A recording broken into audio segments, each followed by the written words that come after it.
Non, donc évidemment, on voulait vraiment avoir une session sur la Gen AI. Tout le monde en parle.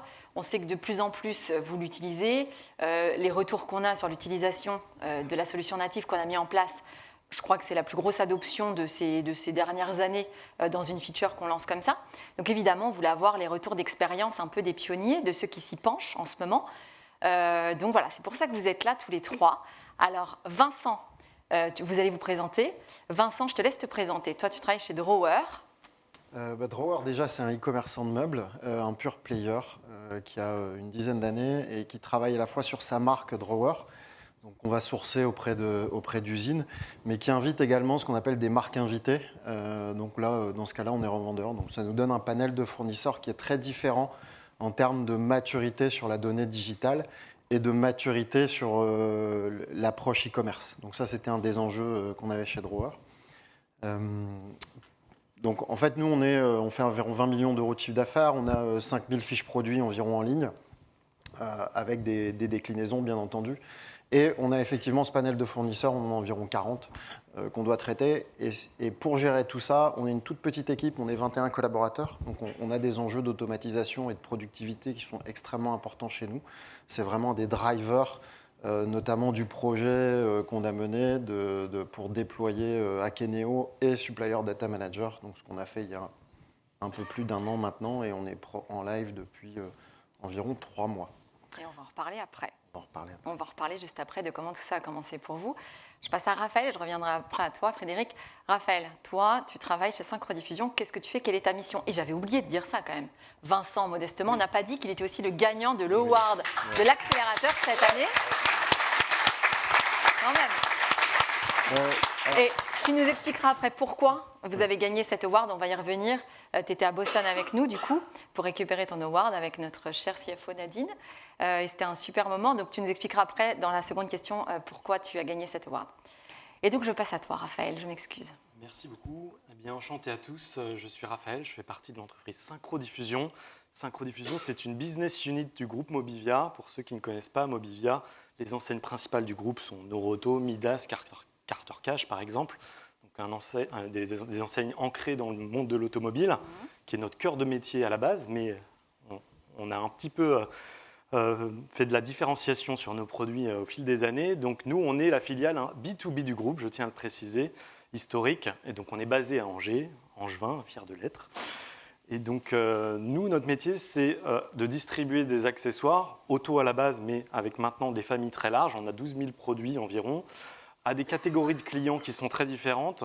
Donc on a les stations-service. Donc vous connaissez tous une station-service, c'est un mini-magasin maintenant aujourd'hui. Et on est capable de proposer tous les produits qui sont à l'intérieur d'une station-service. Ça va de rayon automobile, mais jusqu'au rayon peluche, enfants, téléphonie, etc. Donc c'est pour ça qu'on a 12 000 produits multi-catégories. C'est aussi notre spécificité. On n'est pas du tout monoproduit. C'est aussi nos difficultés au quotidien sur la donnée produit. J'y reviendrai. Et donc voilà, on travaille avec des grandes marques, des grands noms. On est aussi concepteur de nos propres produits, importateurs pour nos produits et pour de la MDD. On fait aussi de la MDD pour certains de nos clients. 80 collaborateurs et 50 millions de chiffre d'affaires, ce sera cette année. Voilà un petit peu. Et moi, je m'occupe en particulier de la partie marketing, communication et e-commerce digital. Donc une équipe composée de 6 personnes aujourd'hui. Et combien de fournisseurs? Parce que ça, c'est intéressant, tu ne l'as pas dit, je crois. Environ 300 fournisseurs, Ouais. donc c'est aussi une de nos richesses, mais aussi une de nos difficultés au quotidien, ouais. Dans l'onboarding notamment des nouveaux produits. Et puis effectivement, c'est ce qui fait la richesse au quotidien de notre catalogue. Ouais. Tout à fait. Fred, toi, tu n'es pas client Akeneo, tu es partenaire, oui. Tu travailles pour Google Cloud. Alors, on connaît tous Google, mais quel est ton rôle vraiment chez Google Cloud et comment on travaille ensemble avec Akeneo? Oui, donc effectivement, chez Google Cloud, je m'occupe de nos équipes expertes sur la data et sur l'IA pour la France. Et donc on travaille tous les jours ou presque avec Akeneo, puisque Akeneo utilise cette technologie Google Cloud. Benoît en parlait tout à l'heure, c'est la technologie, en tout cas une bonne partie de la technologie qui permet de faire fonctionner les différentes briques de votre solution. Et si vous utilisez Akeneo en mode SaaS, vous utilisez finalement Google Cloud. Donc on travaille avec vous, on travaille avec un certain nombre d'acteurs technologiques à qui on fournit ces briques finalement. Nous-mêmes, on est fournisseurs d'un moteur d'intelligence artificielle, Gemini, on va en parler, ça y est, ça arrive, et d'autres briques autour de la data, autour du compute, qui permettent justement à des acteurs comme Akeneo de construire des applicatifs On appelle ça une approche buy. Et puis on équipe aussi directement des clients finaux, et certains sont dans cette salle, avec nos briques pour leur permettre de composer quelque part leur plateforme e-commerce, par exemple, ou d'autres composants de leur système d'information, avec ces technologies Google sur la data, sur l'IA, sur le compute. Et d'ailleurs, on est également présent, on a beaucoup parlé de composables ce matin, on est également très moteur sur ce sujet-là, membre de la MAC Alliance comme Akeneo. Et donc, on promeut justement cette agilité à pouvoir choisir différentes briques pour équiper votre plateforme e-commerce, avec de gros axes de différenciation, évidemment, en fonction de ces différentes briques. Tu as quelque chose à vendre à Benoît, là, c'est ça? On vous en reparlera après. Vincent, je veux qu'on revienne avec toi du point de départ, parce qu'il y a le projet Akeneo. Tu as parlé d'un projet SDM. Donc, comment l'IA générative vient s'inscrire dans ce projet? Par où vous avez commencé et comment vous êtes arrivé à l'IA générative? En fait, à la base, le projet Akeneo et SDM, c'est un projet qui nous permettait d'accroître notre catalogue en volume de fiches et aussi d'accroître potentiellement les territoires sur lesquels on veut commercialiser nos produits. Et se sont assez posés rapidement la question de si on augmente le nombre de produits qu'on référence, comment dans notre process on va réussir à maintenir une performance et un délai de publication qui soit optimal sans avoir à recruter une armée de rédacteurs et une armée de personnes pour rédiger nos descriptions notamment. Donc c'est dans ce cadre-là qu'on a commencé à explorer la question de l'IA générative en se disant si on veut passer d'un catalogue de 5000 fiches à un catalogue de 10 000 fiches dans un délai qui soit assez court, il va falloir qu'on automatise notre génération de descriptions. Et en fait, c'est à partir de là où on s'est dit, durant l'implémentation du projet Akeneo, on savait qu'on améliorait notre qualité de données grâce à SDM et que donc on allait avoir une source de données qui allait être propre et disponible pour pouvoir essayer de mettre en place un POC de génération de descriptions. On a recruté un stagiaire qui faisait une école d'intelligence artificielle dans le Nord là-haut et qu'on a fait travailler 6 mois pour essayer de faire un POC et de dire, tout le monde parlait de ChatGPT, de la GenAI, et on s'est dit, on va essayer et on va voir ce qu'on peut faire et est-ce qu'on arrive à produire quelque chose. Donc ce POC a été un succès. Aujourd'hui, nous, on est live. On a déjà environ 150 fiches qui ont été décrites par ChatGPT et on a itéré un certain nombre de fois pour arriver à un processus qui nous permet d'avoir des fiches qui soient très proches de ce que nos rédacteurs pouvaient produire. On a notamment travaillé par exemple avec ce qu'on appelle le RAG, donc c'est récupération, enfin la génération augmentée de récupération. Donc où on a fourni notre corpus de description à ChatGPT pour qu'il sache écrire comme Drawer écrit, par exemple. Donc c'est des choses qu'on a fait. On a travaillé avec des techno no-code qui vont nous permettre en fait d'aller chercher grâce aux API d'Akeneo toutes les données dont on a besoin pour générer le descriptif et un descriptif qui soit alimenté avec des données qui soient correctes, complètes et vraies. Donc ça, c'est des éléments qu'on a testés. Et ensuite, on a aussi exploré toute la notion de traduction, notamment on a travaillé avec DeepL. Et là, on est aussi en train de regarder ce qui est directement intégré dans Akeneo, parce qu'au final, c'est tout aussi performant, voire même plus performant que ce que nous, on a réussi à faire. Donc voilà, c'est des choses sur lesquelles on s'y est penché très rapidement, avec succès aujourd'hui. Donc toi, c'est vraiment, vous, c'est dès le début du produit en fait. Dès le début de l'implémentation, dès le début d'Akeneo et d'SDM, tu avais déjà de l'AI dans SDM. En fait, c'est Akeneo qui nous l'a permis. On n'avait pas la structure de données et la qualité de données qui nous le permet. Le fait que ce soit ouvert en API, qu'on puisse pousser des proposals sur les fiches produits pour que les descriptions elles soient relues et validées avant d'être publiées, c'était aussi important pour nous. Parce que c'était un process qu'on voulait aussi s'assurer qu'il y ait un humain qui relise et qui disent ok, ce qui est écrit c'est correct et c'est conforme à ce qu'on attend. On va y revenir juste après sur les solutions. Tu voulais dire quoi, Vincent? Sur le Word, en fait, tout ce process-là, voilà, pourquoi on a eu l'accélérateur Word pour répondre à ta question. Donc ça a déjà progressé par rapport à ce qu'on avait dit à Boston il y a 2 mois. À aujourd'hui, si on maintient le rythme de production de fiches produits qu'on a atteint maintenant, à la fin de l'année, on aura augmenté notre capacité de production de 60%. Sans avoir recruté de personnes. Donc là où on en faisait environ 1500 fiches produits par an, on devrait atteindre les 2004-2005 cette année, avec l'ambition de continuer à progresser et d'aller encore plus vite. Parce que tu parles de 60% de progression. À Boston, tu avais dit? À Boston, on était à 20. Non, mais en 2 mois, de 20 à 60% d'efficacité. Donc c'est quand même incroyable. Raphaël, ton cas est intéressant aussi parce que toi, vous étiez déjà client Akeneo de longue date, 2017. Voilà. Donc, toi, évidemment, 2017, ça n'existait pas. Donc, comment ça vient? Comment vous vous y intéressez? Alors nous, effectivement, le contexte est un peu différent. Alors on était en open source au départ, Ouais. je tiens à le préciser, sur la version d'Akeneo. Nous, on a fait une migration, donc il y a un contexte de migration l'année dernière, déjà sur la partie plateforme. On a fait une double migration avec un move to cloud sur la partie PIM, donc en Serenity, et sur la partie e-commerce sur Adobe Commerce Cloud. Donc on était effectivement déjà utilisateur d'Akeneo sur une version précédente, et on avait du coup déjà le sujet de la donnée produit dans notre scope. Néanmoins, il s'est passé plusieurs choses l'année dernière. Donc déjà cette mise à jour technologique sur nos outils, notre plateforme, et donc forcément beaucoup plus de possibilités dans le PIM dernière génération, Serenity. La plateforme e-commerce aussi avec beaucoup plus de fonctionnalités front pour mettre en avant les produits, les fiches produits. Et à côté de ça, on a aussi en parallèle au niveau de nos clients, nos canaux clients, je n'ai pas trop parlé, mais on a des e-commerçants notamment, les marketplaces qu'on a démarrés. On vend sur Amazon depuis plusieurs années avec une grosse accélération l'année dernière. La GMS, etc. On a senti l'année dernière une grosse exigence, montée en exigence de nos canaux externes pour référencer les produits avec des choses. Et on s'est retrouvé face à notre donnée produit avec des choses qui manquaient beaucoup.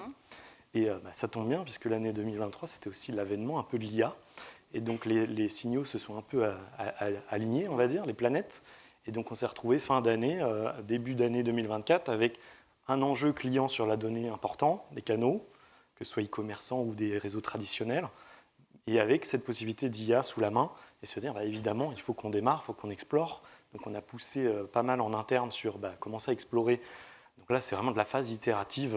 Voilà, on explore, on fait des tests de prompt, on essaye un petit peu avec notre difficulté, je le redis, qui fait que nous, on a des produits très hétérogènes en termes de catégories produits. Donc on est rapidement face à cette problématique de prompt qui n'est pas le même en fonction d'une famille produit. Et puis, on a eu la chance d'être bêta-testeur de GenAI à Akeneo. Petit clin d'œil à Pauline dans les équipes produits, je l'ai vu tout à l'heure. Et donc, nous, on adore tester des fonctionnalités. Donc, on a essayé d'être proactif là-dessus. Et donc, ça nous a permis de mettre le nez un petit peu du coup sur la génération de description au sein même d'Akeneo. Et donc, on a bien avancé. On n'est pas en prod, contrairement à Vincent, sur ce sujet-là, parce qu'on a encore besoin d'aligner certaines choses, justement, par rapport au type de produit et aussi par rapport à nos process. J'y reviendrai tout à l'heure. Oui. Mais en tout cas, on a bien avancé. On a fait des tests. Et on a vu que l'intelligence artificielle avait détecté des anomalies aussi. On parle beaucoup d'IA pour générer de la description, mais il y a aussi l'IA qu'on peut utiliser à des fins d'identification des anomalies. Et nous, c'est ce qu'on a fait. On a fait notamment un test intéressant sur les 100 dernières, enfin sur les produits créés depuis sur un mois glissant. Et on avait 100% des produits qui avaient une anomalie, détectée notamment par l'IA. Au moins, c'est clair. Une anomalie mineure de classification ou autre. Et donc, voilà, ça nous a mis face à notre réalité. Et donc, de se dire, maintenant, de cette phase d'identification, comment on passe à la génération pour pouvoir combler ce vide. Ok, donc une super aide de l'IA pour aller plus vite et accélérer ça et corriger, améliorer la qualité. Fred, moi, ce que j'aimerais, comme tu parles d'IA tous les jours, tu es un expert sur le sujet, est-ce que déjà ça s'adresse à toutes les compagnies? Est-ce que c'est plus facile de commencer quand on est une petite, une grande entreprise? Est-ce qu'il y a un bon moment? Est-ce qu'il y a un timing? C'est quoi ton point de vue là-dessus? Vaste programme, mais pour faire court, oui, aujourd'hui, en 2024, c'est pour tout le monde, pour toutes les compagnies, pour toutes les tailles, pour toutes les lignes métiers également. On est très centré autour du produit aujourd'hui, c'est normal, mais nous on le voit de partout, sur toute la chaîne de valeur de tous nos clients. Pourquoi? Parce que l'IA générative, ça a vraiment démocratisé l'IA. Chez Google, l'IA, on en fait depuis longtemps. Mais depuis 1 an et demi, vous le savez tous, le monde a changé. Et en tout cas, autour de ce sujet-là, très concrètement, l'IA est devenue accessible à toutes et à tous. Et donc, si vous n'y allez pas, vos concurrents vont y aller, quelle que soit votre taille, quel que soit votre métier. Après, une fois qu'on a dit ça, il y a évidemment des garde-fous auxquels il faut faire attention. Et le marché mature, après le boom de la découverte, on le voit encore une fois 1 an et demi après, beaucoup de projets ont démarré, certains sont déjà en production et ils sont nombreux. Il faut faire attention à un certain nombre de sujets. On a beaucoup parlé de la sécurité au début, mais je pense que le marché a quand même pas mal maturé là-dessus, non pas que ce soit plus un sujet, mais vous savez qu'il faut faire attention, pas utiliser les outils grand public, notamment Sinon, vous pouvez perdre l'IP de la donnée que vous envoyez, donc sur une description, un produit, etc. Donc ça, c'est un sujet. On parle beaucoup en ce moment, avec cette maturation finalement des sujets, de comment est-ce qu'on limite les hallucinations au saut de l'IA générative. Tu parlais de RAG tout à l'heure, c'est évidemment un des sujets. Comment est-ce qu'on fine-tune des modèles? Je pense que le marché évolue là-dessus, les outils aussi. Donc voilà, il faut prendre tout ça en considération. Mais encore une fois, le message, c'est que c'est un levier incroyable de démocratisation de l'IA qui était cantonné auparavant sur des spécialistes et qui maintenant est disponible pour tous les métiers, tous nos métiers IT aussi, d'une certaine manière, et qui rend vraiment cette techno disponible pour tous. J'ai oublié de montrer tout à l'heure, Raphaël, c'était un exemple d'une de vos fiches produits avant et après. C'est vrai qu'on voit ta description avant, c'était 3 lignes. Un petit coup d'IA et ça fait tout de suite son effet, avec, performant comme vous le souhaitez. Et du coup, ça nous amène à la seconde partie qui est vraiment finalement le choix du bon outil. Et là-dessus, Vincent, ce qui est intéressant, c'est que vous avez commencé, comme tu disais, il n'y avait pas cette fonctionnalité native dans Akeneo. Donc, tu as pris ce super stagiaire qui vous a un peu tout décortiqué. Mais du coup, qu'est-ce que tu as appris de cette phase-là? Et finalement, ce que tu as vite fait tout à l'heure parler de ta solution, de ce que vous avez mis en place. Et quand tu nous as montré ça l'autre jour, pendant qu'on préparait, même Raphaël a dit mais c'est super, je vais montrer ça à mes équipes. Moi, je les ai partagés aussi aux équipes. Est-ce que tu peux nous expliquer un petit peu ce que vous avez mis en place avant de te pencher maintenant sur la solution native d'Akeneo? Mais comment vous en êtes arrivé là? Alors, en fait, on a rencontré un peu les mêmes problématiques que Raphaël, c'est-à-dire que nous, on a moins de familles, on a une centaine de familles, mais néanmoins, on ne décrit pas un canapé comme on décrit une chaise ou comme on décrit un miroir et ce genre de choses. Donc, il a fallu aussi qu'on commence à fine-tuner. C'est une des raisons pour lesquelles, aujourd'hui, on est en dehors d'Akeneo, parce qu'en fait, on a réussi à construire des prompts en dynamique en allant chercher la famille, donc la catégorisation famille qui, elle, est héritée de SDM. Et ensuite, pour chaque famille, on va chercher les bons attributs qu'on veut voir indiqués dans la description. Sur l'hallucination, ça a été un des éléments sur lequel on a pas mal travaillé. Parce qu'effectivement. Moi, perso, je ne savais pas ce que c'était une hallucination, c'est vous qui me l'avez appris. Faisons simple. Ouais. L'hallucination, c'est. Fred, tu veux l'expliquer ou... Disons que le modèle d'IA génératif, c'est un modèle qui est probabiliste. Donc ça veut dire qu'on c'est pas déterministe, c'est le contraire. Ou quelque part, en tout cas, c'est différent. Donc on ne va pas être sûr à 100% de ce qu'on va générer. Et donc un modèle d'IA générative, il a emmagasiné beaucoup d'informations avant même que peut-être vous y donnez les vôtres. Et donc il va générer ce qui lui semble juste avec beaucoup d'être très assertif finalement sur ce qu'il va exprimer. Il suppose quoi parfois. Et il sait voilà. pas, alors et parfois il suppose pour compléter une phrase, il va raconter un truc qui fait sens pour terminer sa phrase. Or ça peut être malheureusement n'importe quoi. Okay. Donc voilà, c'est ce qu'on a appris aussi quand tout le monde a commencé à utiliser cette technologie, d'où les techniques dont tu parlais, qui permettent de vérifier, de recentrer ou d'utiliser des données propres dont vous avez l'IP pour recentrer, sécuriser quelque part le résultat de la génération de contenu lié à l'IA générative. Vincent, si on retourne à ce que vous avez développé. Donc effectivement, nous, ce qu'on voyait, c'est qu'ils créaient des textes qui avaient du sens, mais dont les données étaient fausses. En fait, c'est pour dire ça plus simplement. Et donc, nous, on a travaillé notamment sur toute la refonte du script et des prompts pour essayer de limiter ce risque-là. Malgré tout, c'est un risque qui peut encore intervenir. Donc, c'est aussi pour ça qu'on met l'étape de validation humaine. Nous, on considère qu'effectivement, il ne faut pas croire que c'est un outil miracle qui va tout faire et qu'en fait, on va pouvoir générer une description et la publier comme ça. Je pense qu'on est tous tombés sur des sites où parfois ça a été généré et les descriptions, elles ont parfois ni queue ni tête, ou alors elles se contredisent même elles-mêmes dans la description. Donc nous, on voulait éviter ça. C'est pour ça qu'on a utilisé le proposal.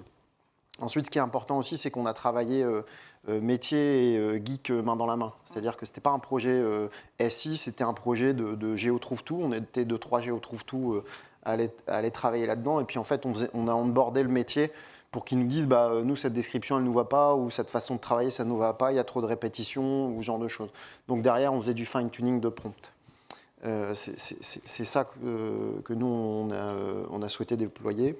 Et là, aujourd'hui, maintenant, ça fonctionne plutôt bien. Régulièrement, on itère. On est passé de GPT-3 à GPT-4, et puis on suit les montées de version. Super. Merci en tout cas d'avoir partagé ça avec nous. Raphaël, donc tu le disais, vous êtes en pleine implémentation, vous avez été bêta-testeur justement de la solution native qu'on présentait ce matin. Qu'est-ce que tu as déjà appris de ça? Et c'est ce que tu disais un petit peu tout à l'heure. Alors, nous, on a appris pas mal de choses et on est encore en train d'apprendre puisqu'on est encore dans cette phase exploratoire et on n'a pas couvert l'entièreté de nos familles. Donc, on a découvert déjà qu'avec l'IA, on pouvait faire plusieurs choses. Donc, je parlais tout à l'heure de l'identification des erreurs déjà, c'est une première chose. Mais après, on a identifié 3 steps ou 3 choses sur lesquelles l'IA pouvait nous aider. Premièrement, c'est la classification, évidemment. Donc, là où on n'est pas bon sur un certain nombre de produits, notamment les nouveaux qu'on onboard. Ensuite, il y a quelque chose aussi dont on n'a pas trop parlé pour l'instant, c'est la traduction des attributs et des options d'attributs. Parce que nous, on a 4 langues, en tout cas, sur le front e-commerce. Et on parle beaucoup de la traduction de la description produit, mais finalement, nous, on a aussi besoin de traduire, y compris dans Akeneo, nos attributs et les options, et qui sont parfois très nombreuses, plus de 7000, je crois qu'on a en base sur les options d'attributs, dans ces 4 langues qui sont derrière. Et la troisième partie, c'est évidemment la description, la Gen AI pure de la description, mais aussi les caractéristiques qu'on a besoin de générer. Et là, pour le coup, ce n'est pas encore natif dans Akeneo, mais nous, on utilise des systèmes où on va extraire via nos prompts, depuis la désignation du produit, on va éclater les données structurées, finalement, et remplir toutes les caractéristiques. On a fait le test récemment sur une famille qui était très pauvre. C'était les balais d'essuie-glace chez nous. Et effectivement, on avait des désignations qui contenaient quand même la majorité des données dont on avait besoin. Et il a suffi juste de trouver la bonne approche pour extraire de cette désignation les données structurées, en plus de générer une description rédigée, marketing entre guillemets. Donc ça, c'est des travaux, effectivement, petit à petit, on apprend à détecter des choses que l'IA est capable de nous donner. Et nous, pour revenir un peu à notre méthodologie générale, on a 2 chantiers actuellement. Je le disais tout à l'heure, c'est le chantier de rattrapage un peu des données. C'est ce qu'on est en train de faire sur l'entièreté de nos 11 000 produits, combler les trous, rattraper, uniformiser. Et le deuxième chantier, c'est le chantier du process. Donc là, c'est comment on intègre potentiellement l'IA dans notre process de création article. Déjà, avec les humains, ça pose la question, finalement, ça nous a permis de reposer la question globale sur notre process de circulation de la donnée, d'enrichissement. Et donc, on est en train de le challenger. On l'a reschématisé de zéro avec les métiers. On a identifié les trous dans la raquette, entre guillemets. Et on est en train de penser à réécrire, du coup, et embarquer les hommes et femmes dans ce process-là. Et avec des points d'IA au moment clé, justement, de la vie du produit. Ouais, ça va revenir à ce qu'on va dire tout à l'heure, et tu commençais à en parler, Vincent. Avant ça, j'aimerais juste, Fred, que tu nous dises, parce que Raphaël nous disait quand on a préparé la session qu'ils n'avaient pas testé que ChatGPT, que tu avais testé Mirage, je crois, tu avais testé plusieurs solutions. Et c'est pour ça, nous, chez Akeneo, là, pour l'instant, on est aussi parti avec ChatGPT. On va donner très bientôt la possibilité aux clients de choisir, finalement, leur source, leur prestataire. Comment, en fait, Fred, on s'y retrouve un peu dans la jungle des prestataires? Est-ce qu'il y a vraiment des critères? Moi, ça, c'est vraiment une question que je me posais même à titre perso, qui ferait qu'on devrait plutôt tester Gemini. Voilà. Donne-nous envie, d'ailleurs, de tester Gemini, parce que je pense qu'on travaille tous avec ChatGPT. Non, mais qu'est-ce qu'il fait? Comment on sait? Et tu la savais. Dans le sens où voilà, je suis forcément partie prenante, mais non, mais je vais essayer d'y répondre quand même. Écoute, je pense qu'il y a évidemment des innovations sur ces modèles. Encore une fois, on parle de quelque chose qui n'existait pas, ou en tout cas qui n'était pas démocratisé il y a 1 an et demi. C'est assez fantastique tout ce qu'on a vu depuis. On sort des features à peu près toutes les semaines, tout le monde, et c'est une course effrénée. Donc oui, il y a une valeur sur ces modèles, et oui, je peux vous parler de Gemini, évidemment, ça répondra à une partie de ta question. Nous, aujourd'hui, on fait des gros focus sur la multimodalité. Là, on parle beaucoup de générer du texte, de comprendre aussi du texte, comme vous voyez tout à l'heure ce matin, ces démonstrations, vos démonstrations pour intégrer des données fournisseurs, etc. Voilà, aujourd'hui, Gemini et d'autres modèles sont multimodaux, et généralement multimodaux dès le départ, donc c'est encore un gros mot, mais ça veut dire tout simplement qu'ils sont capables de comprendre le texte, mais aussi les images, le son.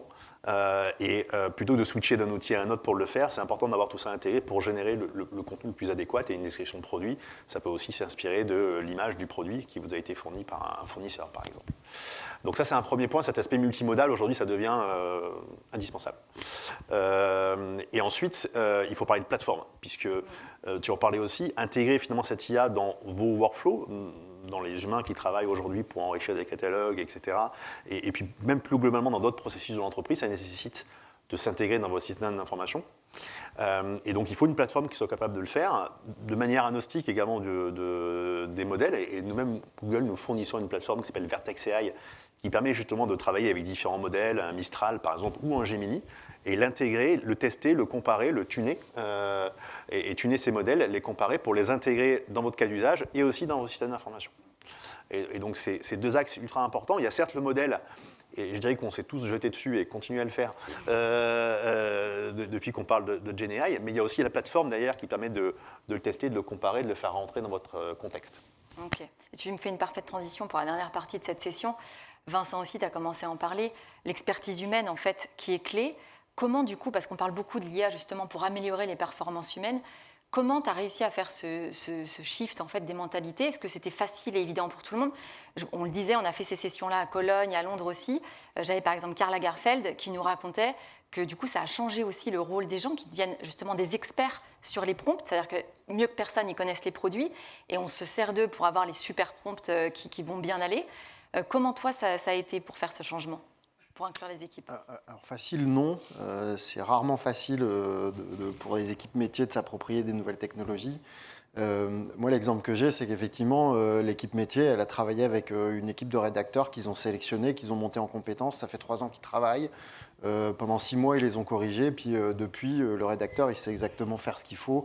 Il y a 2 retouches à faire, un aller-retour, voire même pas du tout. Et donc, ça allait très vite. Donc, il y a une forme de confort qui s'est installée. Donc, il a fallu démontrer que ça allait les aider. C'est-à-dire qu'au lieu de partir de zéro, l'outil allait les aider. Moi, je parle d'humain augmenté. Parce que globalement, c'est vraiment l'outil au service de l'humain qui va permettre d'améliorer la performance des humains. Donc, nous, aujourd'hui, on va encore explorer les adaptations de notre modèle et de notre process, parce que peut-être que demain, l'outil de GenAI, il sera une étape préalable à ce que nos rédacteurs reprennent, parce que pour le moment, c'est notre équipe métier qui est en validation, mais peut-être que demain, on va plutôt équiper nos rédacteurs de ces outils-là pour accélérer et pour être en capacité de générer encore plus de fiches produits. Donc voilà. Donc en fait, il faut réussir à démontrer qu'il y a un intérêt pour le métier de rendre le job plus confortable, de rendre le job aussi plus intéressant. Parce que quand on travaille effectivement pour faire du fine-tuning de prompt, c'est une nouvelle compétence que les équipes métiers elles acquièrent, qui est aussi intéressante, parce que quand on développe ses compétences, on développe son employabilité, on développe aussi sa propre satisfaction et son estime de soi, c'est aussi important. Donc c'est des choses qu'il faut aussi onboarder. C'est ce qui te fait lever le matin, peut-être, Vincent? Tu as dit que c'était à la fin. Je n'ai pas encore réfléchi. Raphaël, du coup, chez vous, toi, tu as déjà commencé, tu disais que vous étiez en implémentation, en test, tu as déjà commencé à préparer les équipes, tu les inclus déjà dans les tests de script? Très doucement pour l'instant, parce qu'effectivement, on les intègre plutôt sur des systèmes de validation des données pour l'instant, générées. Donc ça, c'est très important, je le redis, comme le disait Vincent, l'IA ne peut pas être bonne à tous les coups. Et donc, on a besoin de nos experts produits pour valider. Donc, c'est plutôt dans ce cadre-là qu'on les inclut. Et la prochaine étape, c'est effectivement les inclure plutôt sur la génération des prompts, notamment, ou la construction du prompt adapté à la famille. Et puis après, il y a une conduite du changement, la technologie. Ça peut des fois faire peur. Les équipes n'ont pas forcément toutes les appétences ou compétences. Mais moi, globalement, je retiens du positif dans nos équipes. Ils sont très curieux. Ils sont plutôt très en attente aujourd'hui de l'IA comme un assistant, justement, qui va venir les aider à faire des choses qu'ils n'étaient soit pas capables de faire, ou soit ils n'avaient pas le temps de faire, parce qu'il y a un enjeu de productivité aussi qu'il ne faut pas négliger. Donc, ils sont surtout en attente de ce que ça va pouvoir leur apporter dans leur quotidien et à quel moment du process d'enrichissement ça va intervenir. De devenir des humains augmentés, voilà, c'est ce que disait Vincent. Non, mais j'ai beaucoup aimé cette image. Fred, vite fait aussi, je voulais te poser cette question parce que là, vous n'êtes pas encore sur d'autres marchés, vous êtes pour l'instant français, mais en langue française, je veux dire, on parle de GenAI, mais il y a aussi la traduction. Pour l'instant, on a des retours clients pas super satisfaits de la traduction, justement, quand on parle juste d'une langue vers une autre langue. Qu'est-ce qu'il faut justement pour s'améliorer là-dessus? Est-ce qu'il faut finalement peut-être faire mieux le prompt en natif dans la langue? Est-ce que tu as des recos là-dessus, Fred? Oui, ça touche aussi à ce qu'on disait. Il faut enrichir la manière de prompter. Nous, on l'a vu aussi, on a aussi des clients qui utilisent directement Gemini pour faire de la traduction. La traduction, on pourrait se dire, on en fait quand même depuis très très longtemps. Et vous avez un ton à respecter qui est lié à une marque, et certains ont plusieurs marques, etc. Il peut y avoir des différences aussi entre les pays. On ne parle pas exactement pareil on ne parle pas le français de la même manière en Suisse ou ailleurs, etc., au Canada par exemple. Donc voilà, donc pour faire ça, ce qu'on préconise effectivement, c'est de faire du fine-tuning, de mettre des données d'exemple également, qui permettent aux équipes d'orienter finalement l'IA générative. Et tu en parlais tout à l'heure, est-ce qu'on met nos équipes avant, après? Je pense qu'il faut travailler ces workflows-là, et ça se fait en testant. Et les plateformes permettent aujourd'hui, les plateformes qui permettent de gérer ces modèles, permettent justement de donner des données d'exemple, de mettre en place également des étapes de vérification avant évidemment la validation de tout ça, qui permettent d'affiner cette traduction pour retranscrire au mieux, pas uniquement une traduction froide, mais quelque chose qui reproduit exactement le message que vous voulez faire passer sur votre produit. Très bien. Pour finir, je voudrais, Vincent, que tu nous parles un peu des prochains défis chez Drawer, de tes prochains enjeux, liés à l'IA ou pas d'ailleurs, ou comment tu verrais l'IA demain, sur quel autre sujet ça peut vous aider? Alors, nous, sur toute la partie extraction, structuration de données, au travers d'SDM, on est en train de progresser déjà. On a largement augmenté notre complétude. On a repris notre catalogue. On était à 15% de complétude. Là, tout ce qu'on a généré depuis, on est à 98% de complétude dans ce qu'on génère. Donc, on a déjà fait ce gap-là. Nous, ce qu'on veut, c'est la notion de multimodalité. Donc, c'est-à-dire comment, à partir d'une image, on peut aller extraire des caractéristiques. Ça peut paraître bête, mais quand on parle d'un meuble, le nombre de portes d'un meuble, sur une image, on le voit. Donc un utilisateur humain, il peut le faire. Si demain, les outils d'IA ils nous permettent de le faire, on va encore accélérer. Donc ça, c'est un des éléments qu'on va explorer. L'autre cas d'usage, c'est par exemple, on va avoir des schémas avec des dimensions. Or, les dimensions, on ne les aura pas dans le fichier source, par exemple, mais on les aura sur schéma. Comment on arrive à lire le schéma pour aller remplir les dimensions dans notre Akeneo, ça, c'est un des enjeux. Donc, toujours améliorer la qualité de la donnée. Le second enjeu, c'est effectivement l'internationalisation et la traduction. Nous, on regarde DeepL en traduction pure, on regarde les GenAI en génération de texte. C'est-à-dire, là, on n'est plus dans de la traduction parce qu'on est dans de l'adaptation culturelle, ce que tu disais, Frédéric, de dire on ne décrit pas un canapé en France comme on va le décrire en Allemagne ou en Espagne parce que le client n'est pas le même et ses attendus ne sont pas les mêmes. Donc ça, c'est un des éléments qu'on va regarder. Et effectivement, il va falloir qu'on apprenne, nous, à savoir comment on décrit en Allemagne, parce qu'aujourd'hui, on ne le sait pas. Mais tu me disais que tu pensais quand même t'appuyer sur des gens natifs. Oui. Voilà, que vous alliez embaucher. Ouais. Ok. Raphaël, vous, les prochains défis? Alors, on a un défi aussi, nous, lié à la traduction, puisqu'on a une phase d'internationalisation assez forte en ce moment. On a des équipes en Espagne, des natifs, justement. Et donc, il y a une question, justement, d'avoir le catalogue, effectivement, avec les meilleures traductions possibles pour ce marché-là, mais pour tous nos autres marchés. Donc, il y a ça. Il y a dans nos enjeux, je le disais tout à l'heure, la mise en prod, finalement, de tout le travail exploratoire qu'on est en train de faire vis-à-vis de l'IA. Mise en prod sur le rattrapage catalogue et mise en prod sur le process, le nouveau process. Ça, c'est notre enjeu court terme. C'est que ces travaux qu'on fait en ce moment même portent leurs fruits assez rapidement parce qu'il y a des attentes. Et ces attentes-là, elles sont concentrées, comme je le disais, sur nos canaux clients qui sont en attente. Et en particulier les marketplaces ou les e-commerçants qui sont très friands de la donnée.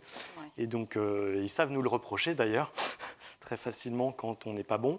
Et donc, on a cet enjeu de rapidement, finalement, regarder un peu les attentes de nos clients. Et d'ailleurs, ça nous permet de challenger notre modélisation catalogue même, parce qu'on est parti de finalement l'exigence d'un canal, exactement de tout ce qu'ils ont besoin pour se dire est-ce que nos familles, déjà possèdent tous les attributs nécessaires pour y répondre. Et donc, on est dans cette phase de challenge de notre process, de notre modélisation catalogue et l'accélération sur l'IA pour justement passer à la phase de production avec les bons choix, la bonne IA, le bon modèle. Ça fait partie des questionnements encore. Et puis voilà, ça va suivre son cours. Parfait. Fred, pour finir, quel prochain gros use case, cas d'usage tu vois avec l'IA? C'est-à-dire l'IA générative, évidemment, ça a été une révolution. Oui. C'est quoi le prochain gros truc? Alors, le prochain gros truc, pour te paraphraser, il y en a plein, évidemment. Deux choses me viennent à l'esprit. Nous, comme je te le disais, on travaille sur toute la chaîne de valeur de nos clients.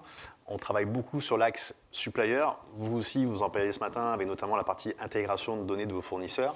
C'est un sujet.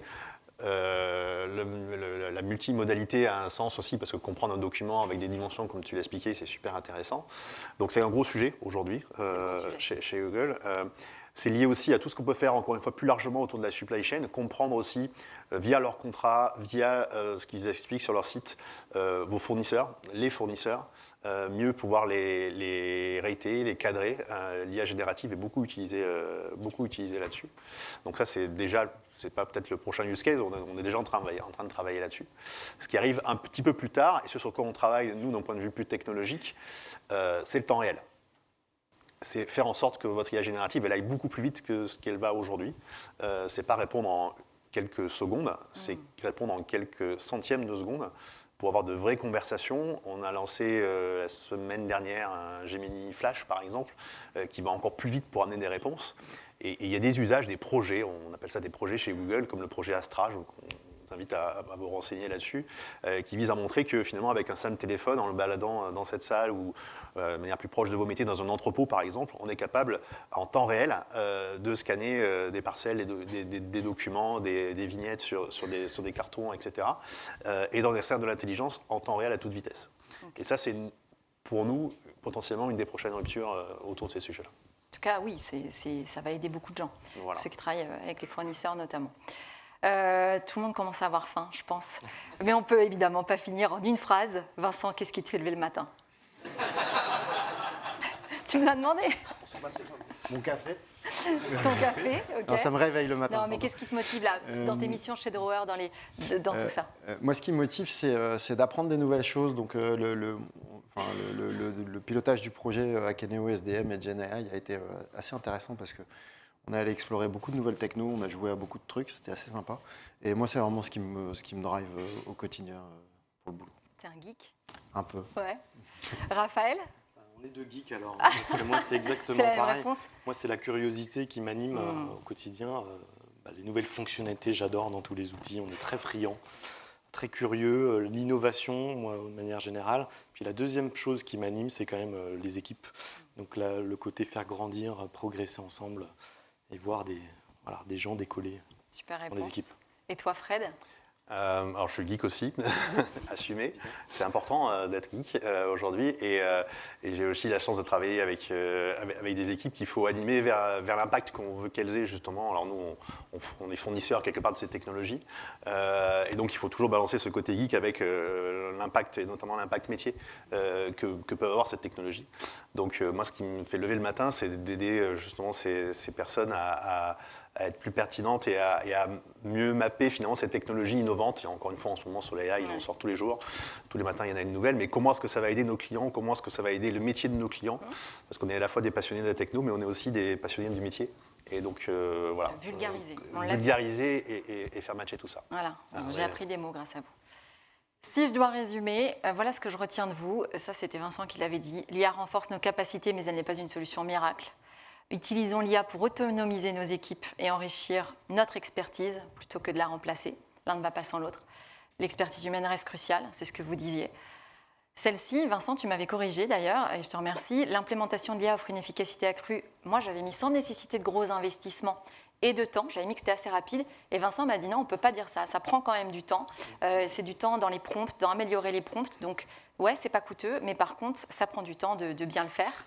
Et enfin, évidemment, restez toujours informés, mais comme vous êtes dit que ça, ce n'est pas un problème. Mais en tout cas, voilà, toujours rester au fait de ce qui se fait et toujours s'améliorer. Merci énormément pour votre temps et pour tous les partages. Merci beaucoup.